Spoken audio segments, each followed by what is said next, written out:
Century Group in Sulphur, Louisiana. I bet if you go to your local Lowe's and you see those steps sticking up at the end of the parking lot that are for sale for you to buy, you go look at that sticker, it'll say Century Group on it. He said, Roger, we are using the same form design for our steps today that Mr. Como, my father, created on that day when he made his steps for his backyard. He said, I don't know what happened. It turned his life around. You wouldn't even know it unless you looked at it real closely, and he couldn't see. I thought about Jesus seeing these two blind men following him.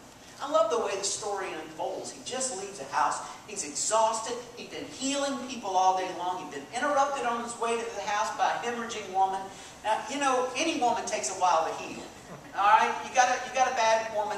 It just takes a while to heal them up. A man goes like that. Woman takes... No, I'm sorry. That was very chauvinistic of me. And I don't even believe that. But you know, he'd been... And then he goes to the local official's house. If there's anybody that's hard to heal, it's a local official's home. Okay? And he does the healing there. And then this is how the story unfolds. He leaves the house. And as he's walking to his own place, they follow him. Have mercy, heal us, Jesus. Come on, you can do this. Come on, heal us. And he keeps walking. You notice? He didn't do a blooming thing for him for a while. He just kept walking on. Heal us, have mercy, Son of David, have mercy on us. We're blind. And he just keeps walking. Finally, when he gets to his house, he's thinking, they are going to follow me into my house. I've got to do something about these people. You know, there's some other story that Jesus tells about in our prayer life being persistent. You know, if in our need we can be persistent, and I hope that you are, in your life or whatever need that you have, that you will be persistent. You'll go to God in prayer. I just heard a story today of a gentleman in my church told me, he said, I have to tell you a story of my Aunt Ollie. She was the wife of an official in Baton Rouge, East Baton Rouge Parish. And Aunt Ollie was when her husband died at an early age, the clerk of court's office offered her a job for as long as she was able to work. She was 60 at the time, so he figured, I'll get a couple of good years out of her, She lived to be 94 years old. She worked till she was 92 years old. The only reason that she quit that job is that her nephew made her hand over her keys because she had hit 2 cop cars on 2 different occasions. Now, I suppose it had been my car, they'd have let it go. But it was 2 police officer cars, and that was it. You had to hand over the keys, so she retired from that job. And she got into a couple of situations where she was getting very, very weak. They put her in the nursing home. And they basically induced a sort of a medical coma. And she never came out of it, even after they reduced the medicine. She stayed in that medical coma for two years. And the story goes like this. She had a sister who was praying for her. The sister was praying, oh, dear Lord, let her live to see her next birthday, because she really wanted to live to see that next birthday. And her nephew said, please don't pray for that. Let her go. She's not herself anymore. Let her be. And she said, no, I'm going to pray. Proud Lord, let her live to see her next birthday, and let her be aware of it too. Let her come out of it and be aware of it. Do you know that 2 weeks before her next birthday, she came out of the coma? They celebrated, the whole family had a big, huge family reunion, and they celebrated her birthday. And the next day, she died. Persistence of prayer. There's something to be said about it. And here are these 2 blind men that are being persistent. And it's not just because Jesus is in order. He even feels threatened that they might come into his house. It's not that. It's that he realizes these guys they're living what I've told them to be and do. They're following me, number 1. Number 2, they're asking for what they need. Now, y'all, I don't know if you've ever felt like Jesus might be walking 2 steps ahead of you, and he's not really listening or paying attention to you. Sometimes it takes a while to get the answers that we need in life. You know, sometimes that's what grief is all about. We lose someone we love and we want to make sense out of it. We want this pain to stop, and instead of stopping, it just seems like it goes on. We become angry at times. We become bitter sometimes. We want Jesus to make us feel better now. He walks and He walks. The question along the way is, who are we going to follow? And at what point do we stop asking Christ for what we need? Because when we stop asking, we stop seeking the healing. We stop even believing that He is capable of the healing. He turns on His heels to these very persistent blind men, and He says to them, do you believe that I can heal you? Well, yeah. We followed you all the way over there. Now, you know, they can't see. So following Jesus is a little difficult at that time, at that point. He doesn't eat pork, so, you know, it's not the smell that they're following.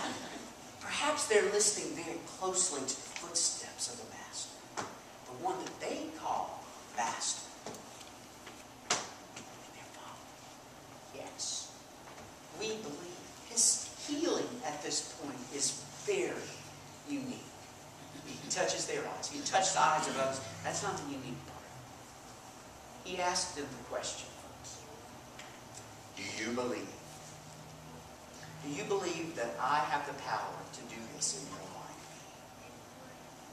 Oh yeah, we believe. Then become what you believe. See, I think the problem today with our churches is that we're not being what we preach what we ought to be preaching. Good, sound doctrine. You are preaching good, sound doctrine, right? There you go, yeah, good. And you even do it in an inspirational way, right? Amen. There you go. And then we're doing that, and we're even teaching our children in the Sunday school class. You are teaching the children in the Sunday school classes, right? It's one of the questions Wesley would ask, okay? And you're going house to house. You're doing that, going house to house and giving instruction, and that's one of the Wesleyan classes. We're doing all that so well. It's just that we're not being what we believe. And you know what that is?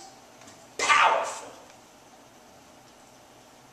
We're not believing in the power, or if we're believing it, it's all stuck up here somewhere, and it's not coming out of the belly in a fire.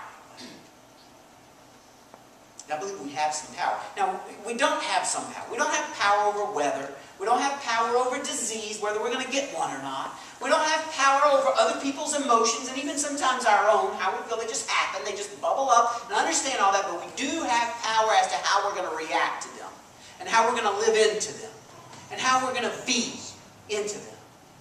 Have y'all ever heard of the name Dr. Norman Cousins? You have? He was a medical doctor. In the 1960s, 1964, he was diagnosed with a rare terminal illness going to kill him in 6 months. That's just it. He did his own medical research, but there's no way out. He's just going to, there's no medicine at the time that's going to heal him. And so he did his own little self-healing regimen. He said, and this is what he said. He said, years ago, I wrote to my students, my medical students, that improving the world, or making the world a better place, is only possible if you believe it to be. He said, salvation begins with the imagination and goes forward from there. So you put this to the test. And this was his way. This is how in 1964 he began. He said he went, instead of to hospitals, he checked into hotel rooms. He said hospitals are no place for dying people.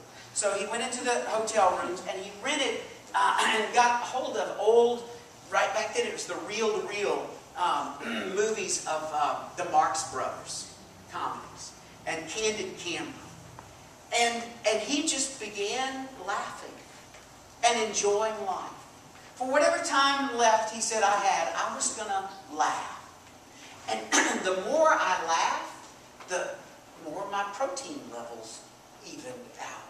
My white blood cells started normalizing. I became stronger. I felt it. And he was diagnosed in 1964, 6 months to live, no more than 6 months to live. 1979, he wrote a book about it. And in 1990, he did die at the age of 91. Become what you believe. If you believe that Jesus is just Christ, or that your church is simply a dying on the vine kind of church, then that's what you will be. But if you believe God to be all that you said God was earlier, and even more, grace-filled and merciful and powerful, and equipping you for ministry and purpose in life, then become what you believe.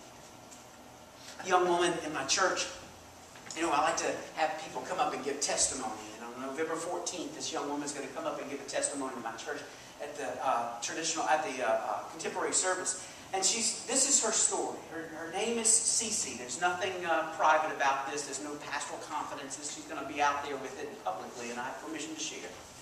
Cece was in a marriage many years ago with a man who began drinking a lot. The resulting effects of that was he began insulting her a lot. And then the next step was he began hitting her a lot. And though he never laid a finger on the young son that they shared, he was growing up. He was beginning to see his dad do that. And it occurred to her that he was beginning to see that this is how a man treats a woman. And she felt trapped. She felt like there was no way out for her. She felt like she was a victim and that no one was there to help her. She went to a small Baptist church in Jennings, and the women there began praying for her. She shared her story and her feelings, and they began praying for her. They never said to her, "You got to leave that man." They never discouraged her from leaving him either. But they simply prayed that the power of God would work through her to do for herself what God created her to do and be. And within a few months, she said, it happened. She said, I woke up and I looked at myself in the mirror, and instead of seeing a victim of my husband's abuse, I saw myself as a loved, cared for child of God. Which father among us would want to have their daughter being beaten upon, spit upon by a man? And she said, I was determined then that I didn't know how, but I could leave. And I could, and I would survive.